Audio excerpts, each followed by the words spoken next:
Welcome to Rates and Barrels. It is Wednesday, October 29th, nearly Thursday, October 30th. Game 5 in the books. I think it's going down as the Trey Yesavage game.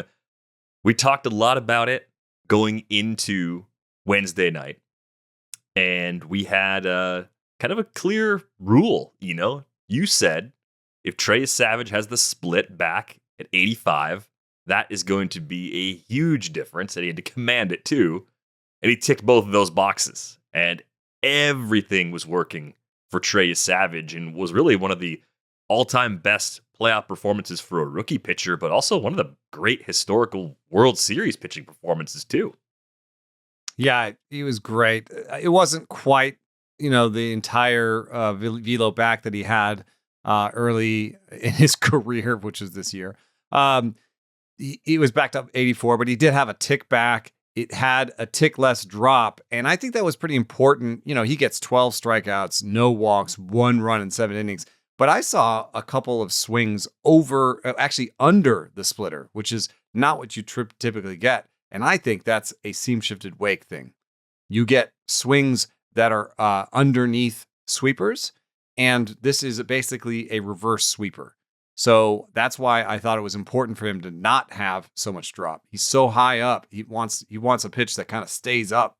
And you saw Freddie Freeman actually swing under a splitter. I saw it a couple times. He also, if you look at this map, he threw some high splitters. And I thought that was really important. I think he basically pitched backwards with the fastball. You see, he didn't really have great command of it. It's all over the place. He didn't really have great low command of it. But he had good command of his slider low.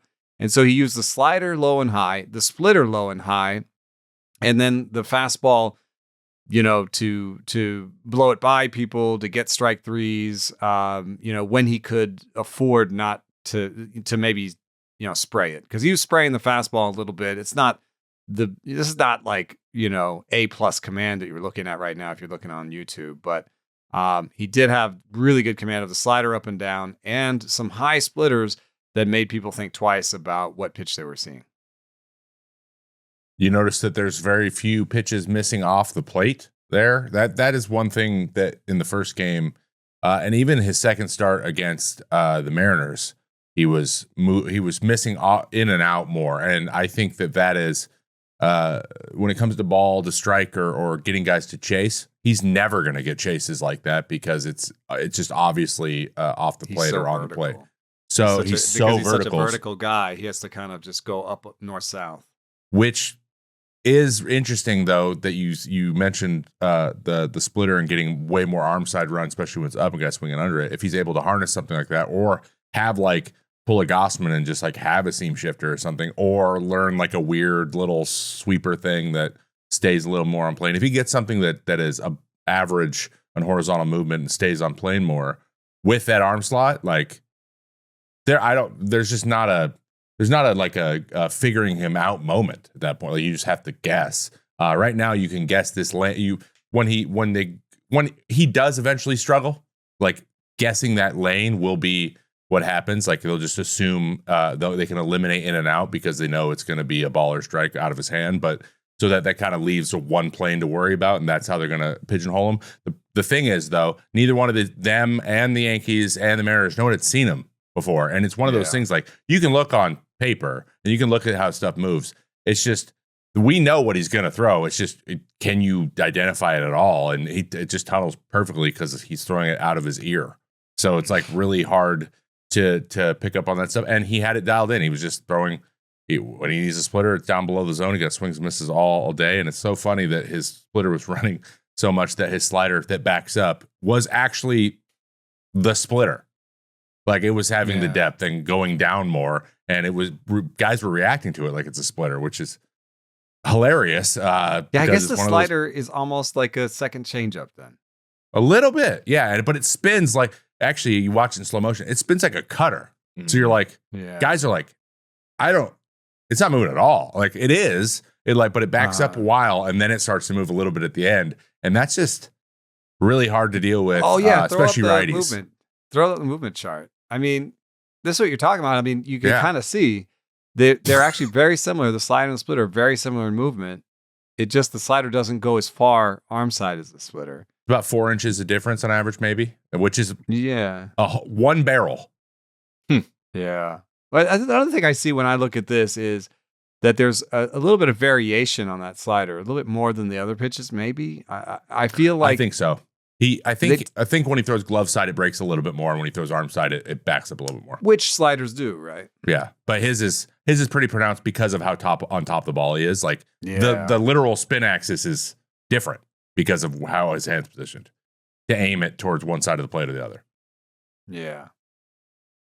So I mean, they also mentioned on the cast that like sometimes it they said it kind of has sometimes it goes left, sometimes it goes right. I mean, it basically sometimes goes 0 and almost as a gyro, and sometimes has more of. I was thinking like a one seam sinker or something. Like it's Kind of, it's yeah. a strange pitch. It is strange. It's going 89. It's not going as slow as a splitter. But it kind of looks on the movement plot. It looks like a lot like the splitter. So yeah, I just mentioned it because there's going to be an adjustment at some point where people are like, oh, if I just think of it as a one seam sinker, then I can like pigeonhole it better, Yeah. Yeah, I wonder if that's going to be May, June of next season when teams in division are starting to get second, sometimes third looks, depending on how the schedule's built. Like if that's when And then we'll they'll see copycat a little off bit of of a them. slump. Yeah, And then copycat off them where people are like, oh, the Red Sox did this, the third time they saw him or whatever. So Someone I mean, mentioned a good comp, Waka, when he first came up. Really high arm slot, weird changeup, through That's kind of right. really high ride, and he was weird, and no one had seen him. and And he never he did had the a same good thing. breaking ball. He had kind of like just a weird slider that wasn't that good. And I mean, if he ended up being Waka, I mean, I would say that's a pretty good career. But I think he's better. it is, but Um, in the fantasy circles, people now are like, oh, is he a 4th rounder? And I'm like, I'm a little uncomfortable being like anointing him right away, just because it's such an unique, set of skills. I'm not sure. workload wise, he's not going to be restricted in a way that keeps him far away from a full workload next year. It might just be a little bit of management, put him in the back of the rotation at the beginning of the year, manipulate something around the All-Star break, like minimal, right? Nothing you're pricing down on him. I think it's interesting that the walk rates are always high. Every stop they've been high, but the K rate is so good, and the home run Yeah. rate seems like it's gonna be so low that the package actually works. So Maybe you do just give it to him. I mean, it's been such a good year. but the 4th round, man, like that's a top 60 overall pick. That's a top 12 to 15 range starting pitcher. Yeah. Maybe. Need to think about it some more. I'm coming off of tonight. Yeah, of course. Yeah, But feels good right now. on a little bit of sleep with a nice apple juice in the morning, I might have some different thoughts about just how aggressively I would pursue Trey Yesavage. Yeah, a lot of apple juice talk on the show. I don't want to latest. see apple juice ever again. I'm done with apple juice for a couple months. It is banned from the Saris All I had household. today. All that I had today. All of this from Yesavage was so impressive. The 22 swinging strikes, right? 3 future Hall of Famers, at least 3 future Hall of Famers in that Dodgers lineup. 0 for 9 with 5 strikeouts against him. This was only the 12th time in World Series history that a pitcher has put up 12 or more strikeouts. Does not happen very often. Bob Gibson actually did it twice. He has the record for strikeouts in a World Series game with 17. The last time we saw this happen, El Duque in 2000, and that was a game that the Yankees lost to the Mets. The time before that, 1973, Tom Seaver, also in a loss to the A's, which is weird. Very weird. The last 2 times it happened before tonight, the team actually lost getting 12 Ks from a starter. One of the other nuggets I saw fly by, Yesavage is the first rookie pitcher to have 2 10-strikeout games in the playoffs before. So there you go. A lot of Trey Yesavage facts coming at you. There were some things on the other side that I think we should talk about. I think we Blake have to talk Snell. about those first 2, right? We have to talk about the leading off the game with 2 homers. I mean, you look at Blake Snell's chart for the rest of the game, he didn't really throw that many fastballs where he threw those first 2 ones. They were bad fastballs. And it was hilarious because John Smoltz had just said, keys to the game. I think Blake Snell needs to establish the fastball. And it's like fastball in a bad place, gone. Fastball in a bad place, gone. And those fastballs were in the wheelhouses of Vlad Guerrero. And like those are just the worst places to put a fastball. I don't know if you think that your game plan is going to be low in the zone against these guys and, a lot of off-speed stuff. I think you start the game off with the off-speed stuff. You want to make sure you have that good command. See how well you're placing that changeup. See how well you're placing that curveball. I don't know. This was disastrous. I mean, it colored the whole start for him because otherwise he was all right. Yeah, I don't mind the Schneider fastball. I mean, I know David Schneider came up and didn't he get like 30 straight hits to start his career? But like, it's supposed to be George Springer. He's filling in. I'm okay with you going up and in with the fastball there, and he got you. But like Vlad, like don't mess around. Yeah. Don't mess around, Vlad. And it's also like with him, especially in the playoffs, you're in danger of getting him going first at bat. Like if he hits a homer in his first at bat, he's gonna have a good game. Like if you can get him to roll over, you might be able to control him. And when he's gotten his hits early in the games, his last two games, like he's gone off and he wasn't on, or they managed him really well. Last two games, they've not managed him well.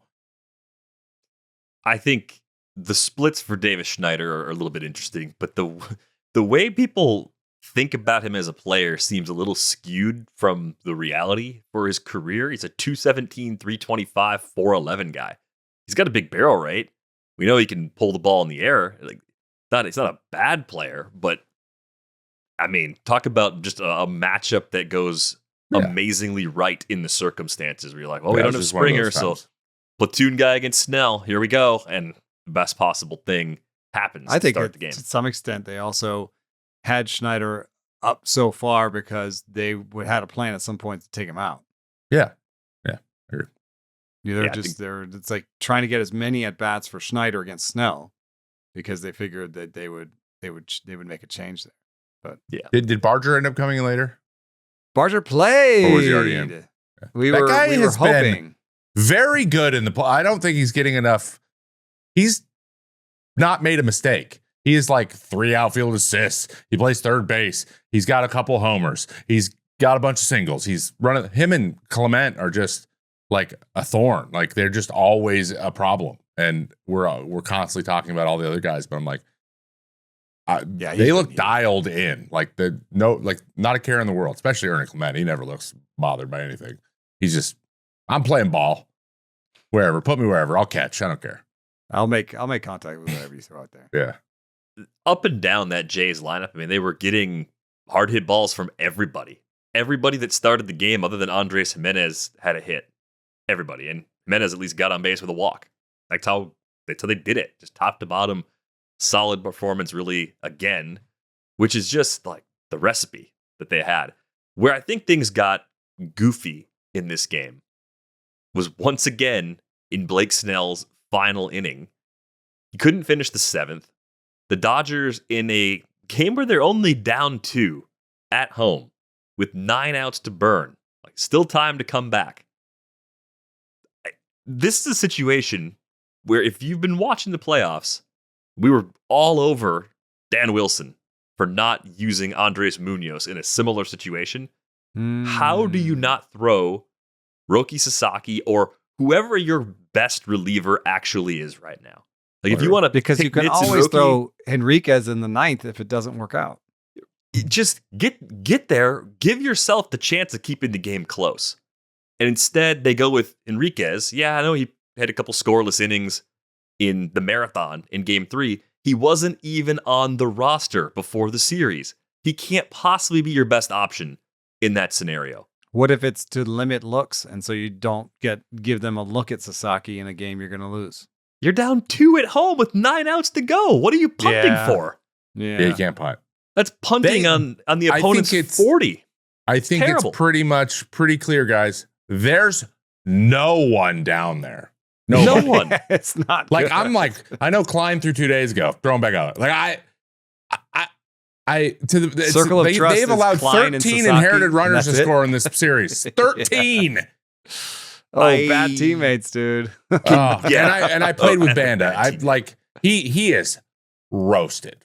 Like he's like he's throwing forcing fastballs that look like they're like dropping. They're like they're breaking.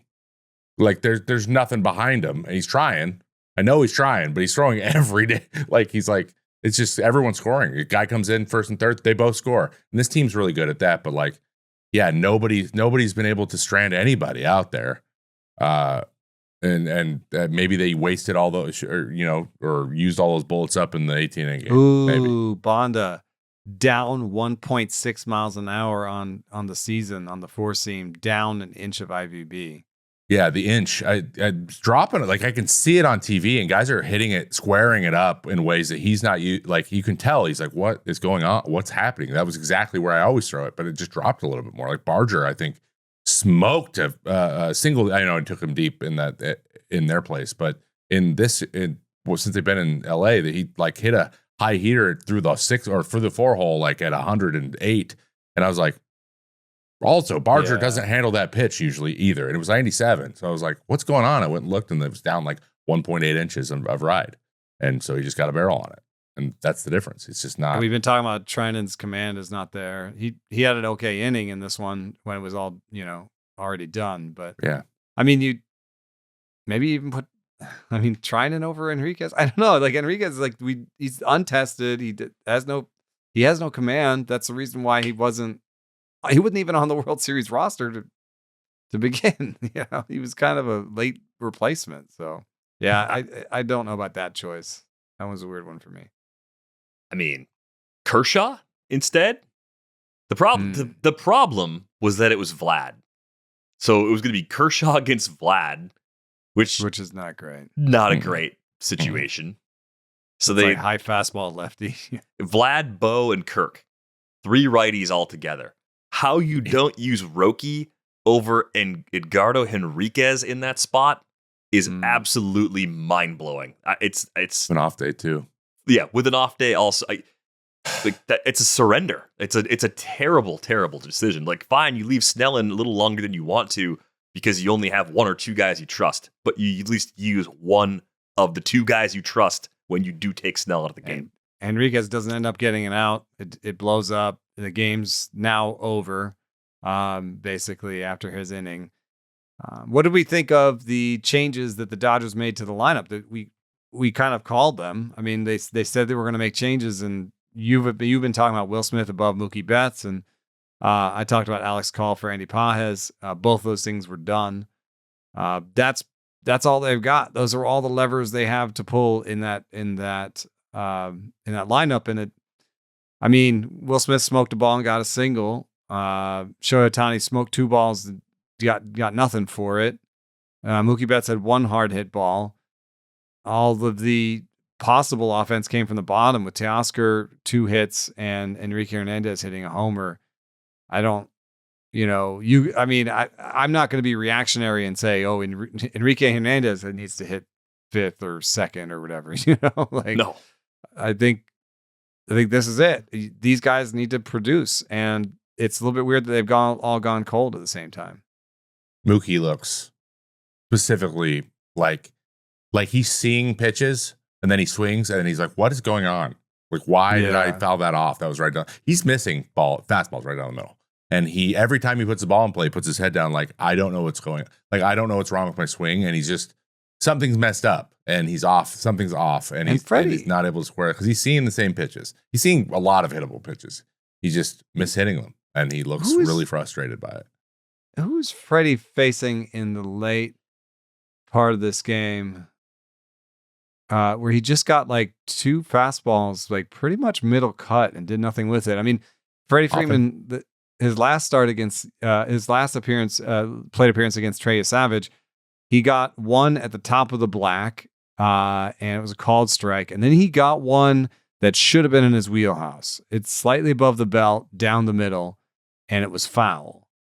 And then the next time we saw Freddie Freeman was Hoffman, and he got a 4-seam fastball, belt high, foul. I felt like Freddie Freeman was doing the same thing, where he was just fouling pitches that he would normally drive. And I didn't really understand why. I got a theory. It could be the fact that about to be November, and these guys are all in their early mid-30s, and they're playing again. They're still playing again, and they literally look tired. Like they just look, and it's not like they hit in the play. They just had incredible pitching.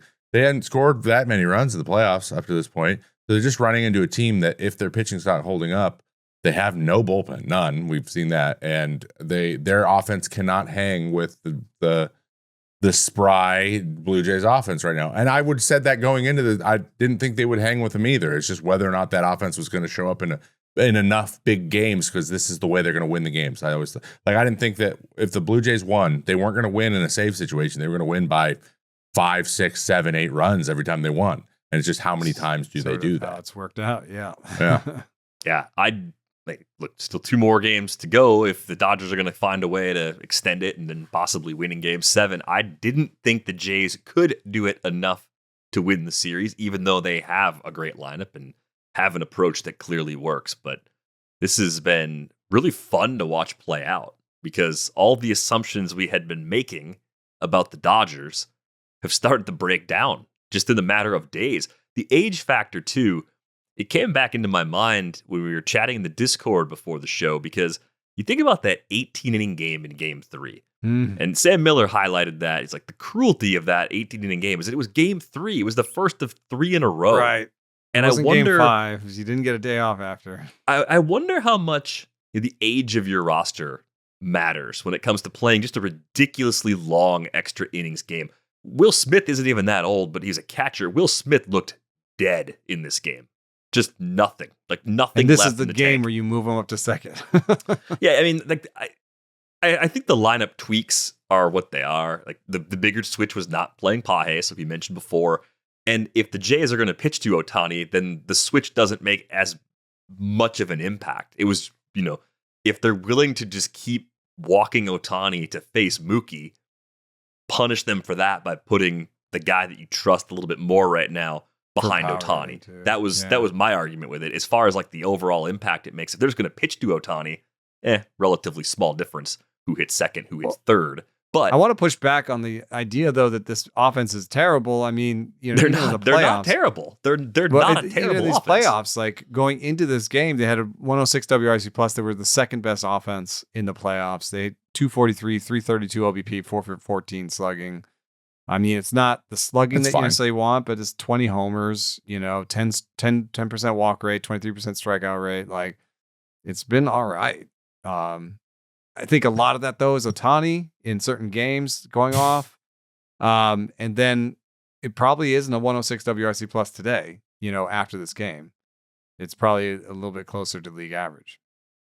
Yeah, definitely took a hit today. A 139 XBA for the Dodgers in this loss, which is, it's reality setting in right now. The other thing I wanted to ask you guys about was the age factor, though. Does it matter? Does the age matter with the extra innings game? Does the Jays core being younger, and what I don't think this was at all by design because of the timing of which they made these moves.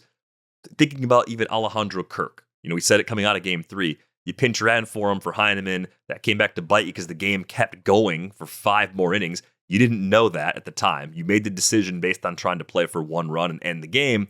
The benefit was Alejandro Kirk didn't have to catch 5 extra innings. Will Smith caught those innings. Like, that stuff probably does matter because we're deep into October. Absolutely. 100%. Yeah. Like, you just don't recover as quickly when you're older. 100% had a lot to do with it. Their legs look like gone today. Their legs didn't look super there yesterday either. And it's amazing. Shohei, not only did Shohei pitch the next day, but like he was on base every single time. Like they just walked him, and he was had to run the bases every time he came up to base.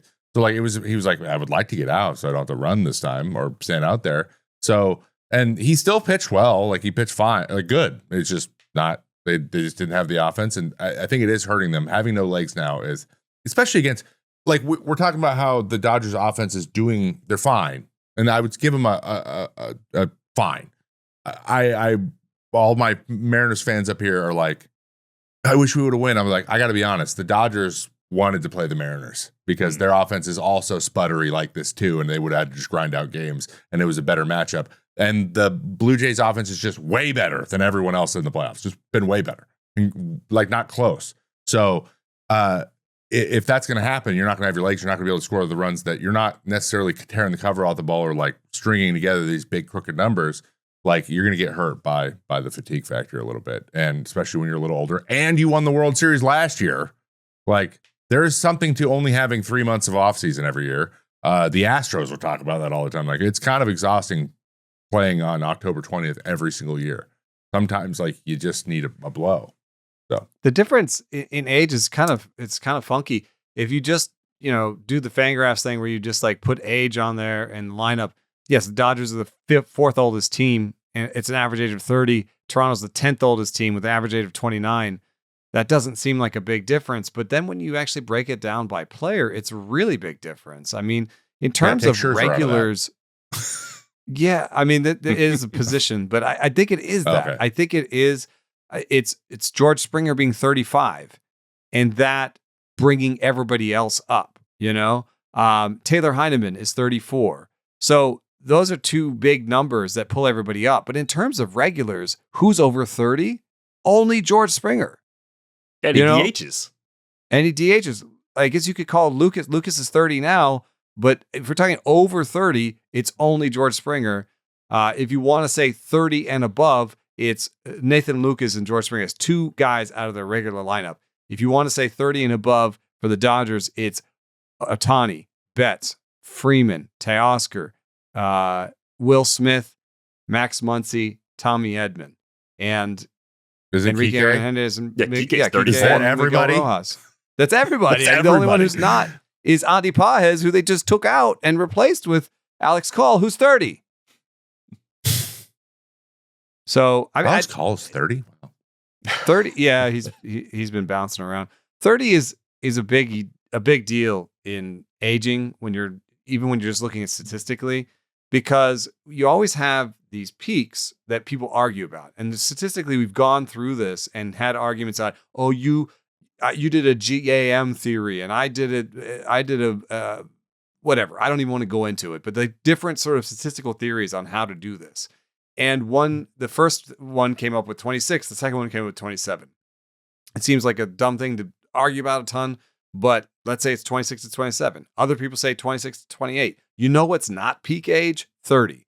And like when you're doing things like aging somebody's production for contracts, if you do that in the Fangraph style, if you do it maybe even the way the free agency does it, you basically you start at 30, you take their projected production at 30, and you take half a win off it every year after that.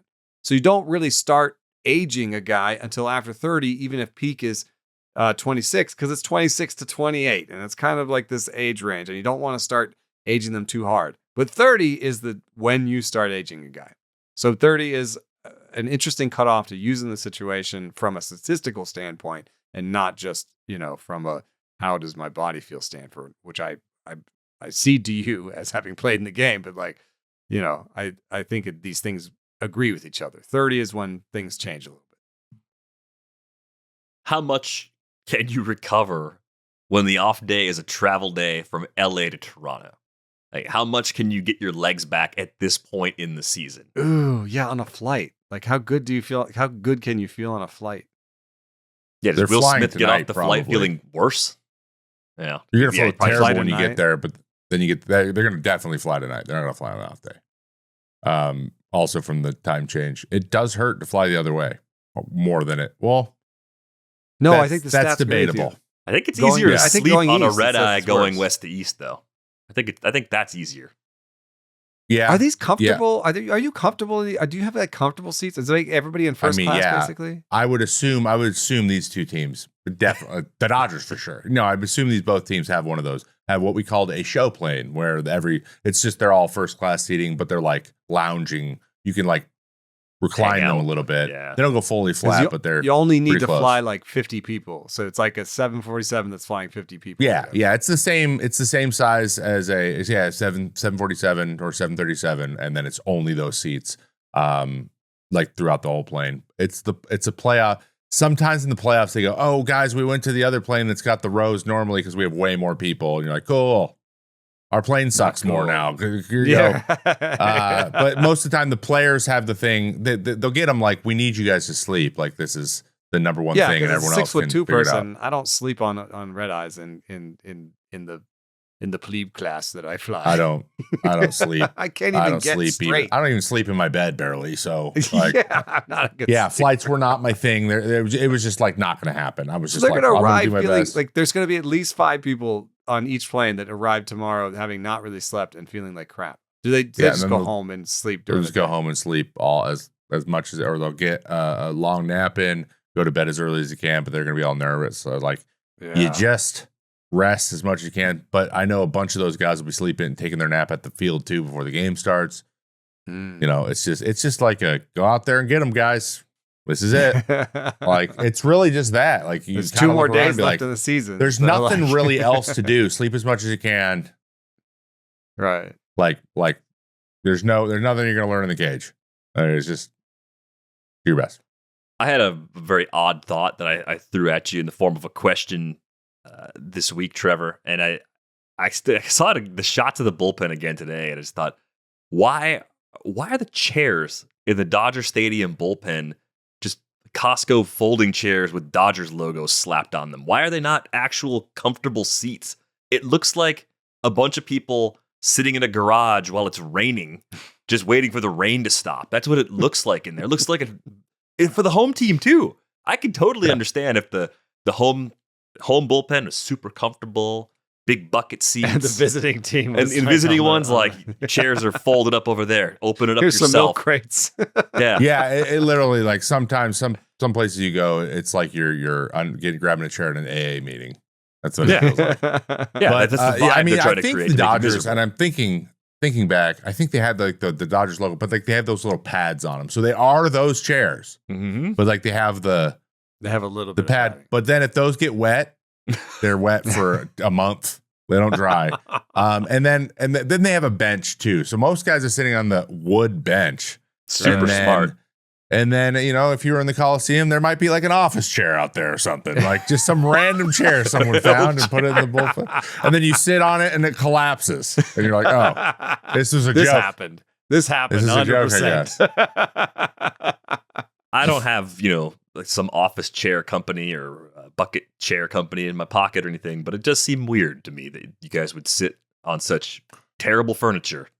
Well, few dugout hours seating before is not playing. amazing either. Dugout seating That is seems glorified stupid. That's benches. so dumb. There's so You're many right. dumb things about the mechanics of the furniture around baseball. the I mean, NBA minor doesn't have leaguers this sleep on the bad. floor. I You get look it. at the NBA seats; they are like maybe folding chairs, but they're like nice ones. They have big padding. Had padded. you know? They're like the big one for the big ass dudes that are sitting on. Yeah. I don't know. It's weird. You're right. I'm realizing that like it's pretty standard fare out there. It's so funny. It's maybe as a bullpen guy, you're just out there like, well, this is the life, guys. I'm gonna have to go to the bathroom every half inning for the next 8 innings, and I'm gonna be walking around stretching the whole time anyways. So like, there's no winning. I'm not out here to take a nap. I don't know, man. I'm gonna come up with a solution someday when I'm so rich that I own a team. There'll be nice seats in the dugout and in the bullpen. All right, on to Game 6. It's Yamamoto versus Gausman. I'm trying to script the Dodgers win in my head. It's a Yamamoto 7 and change Stone performance cold or more. assassin Just Yamamoto. more Yamamoto October goodness if the Dodgers are going to do it, or a slugfest.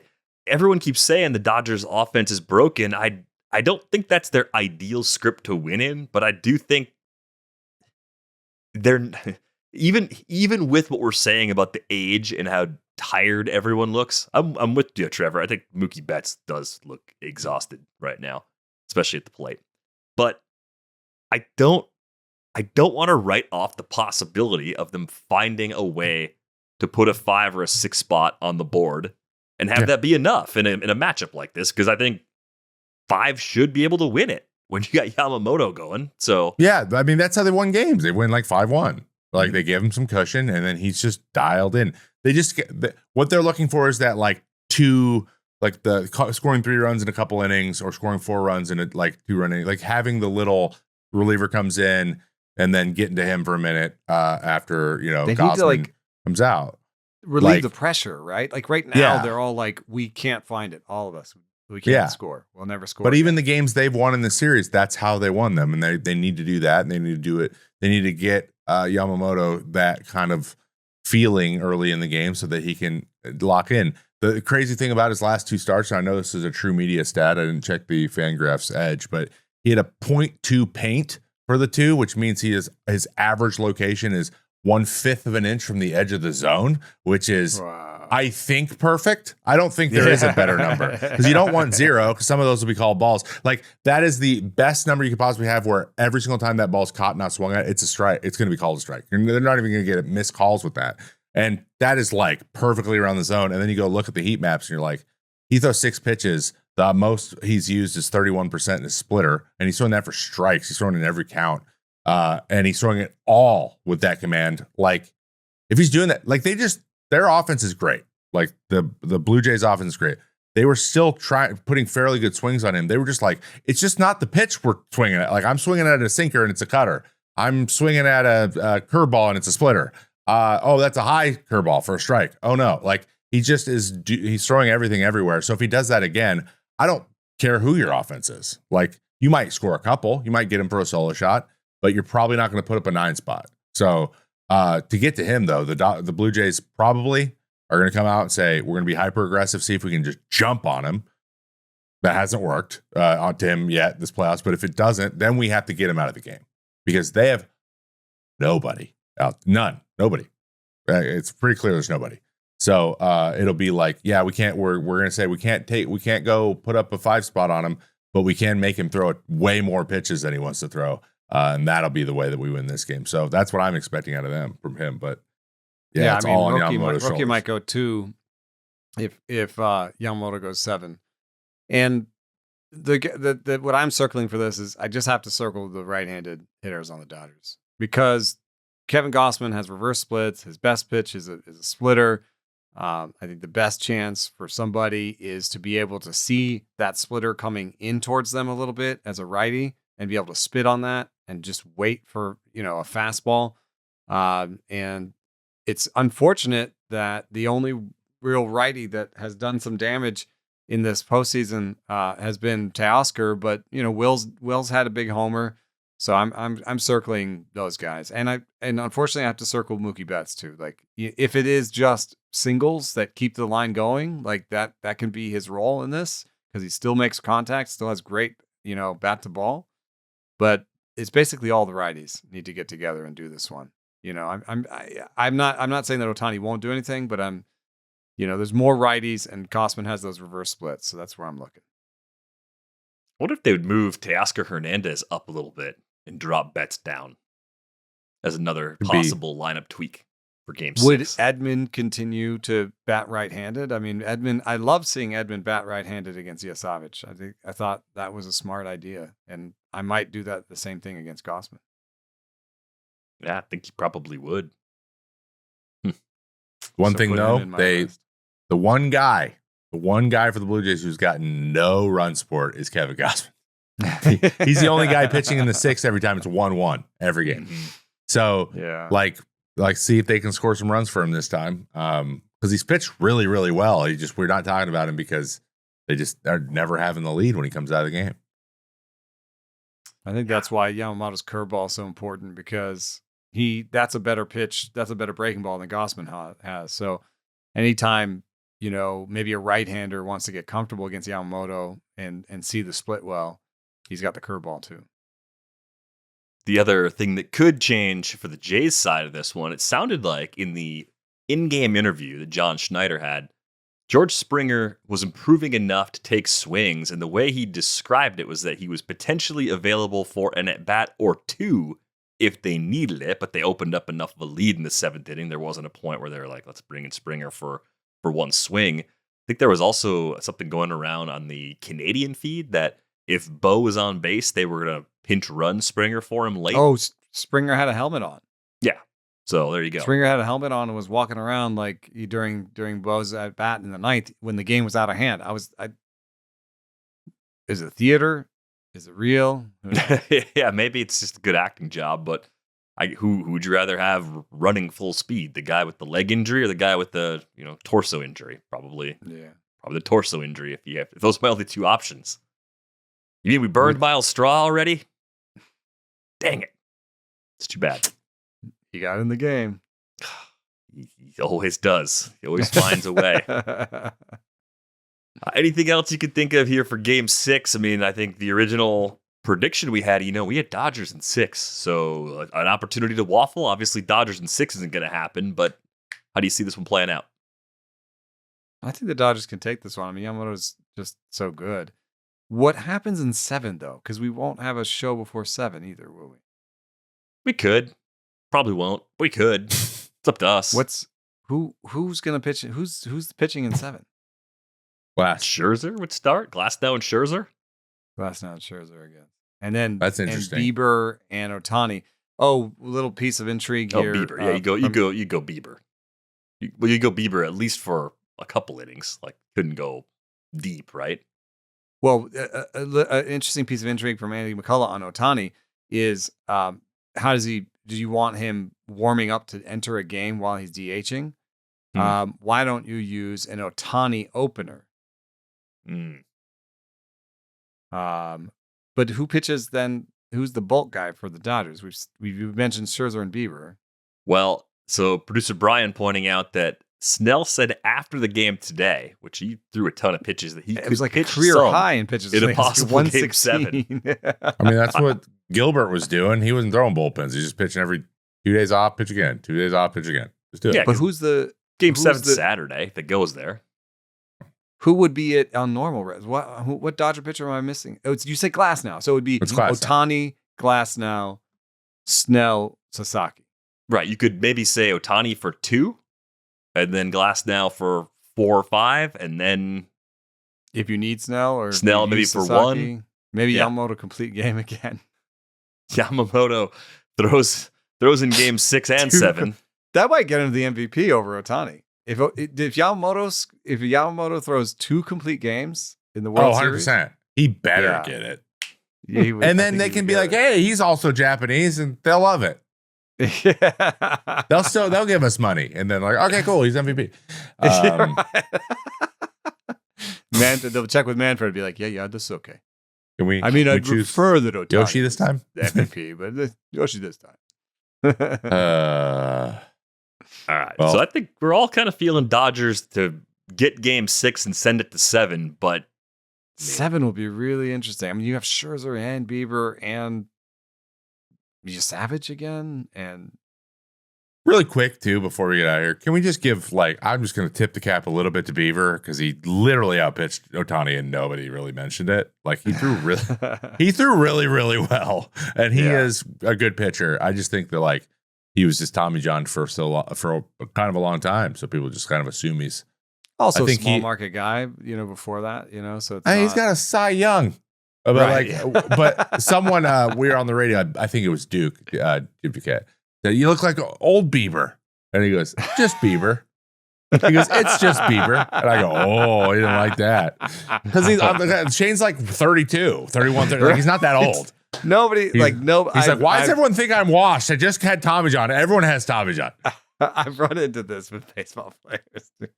It's funny. I've said the O word before and had people be like, "What'd you say?" Didn't you have an interaction with Mike Talkman where you were like, "Hey, maybe I'll see you here next year"? No, it was Hunter Pence. Oh, it was Hunter Pence.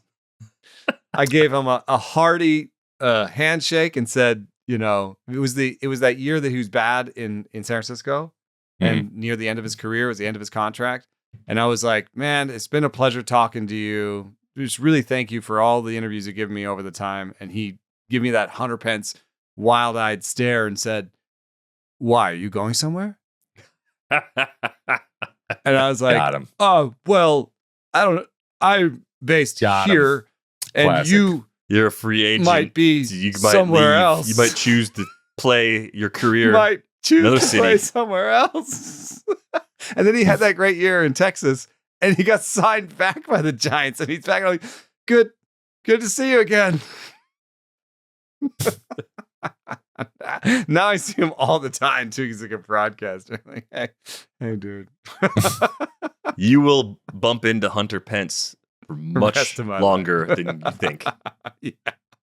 The way it's going I to be. just said goodbye to Gregor Blanco because he did retire.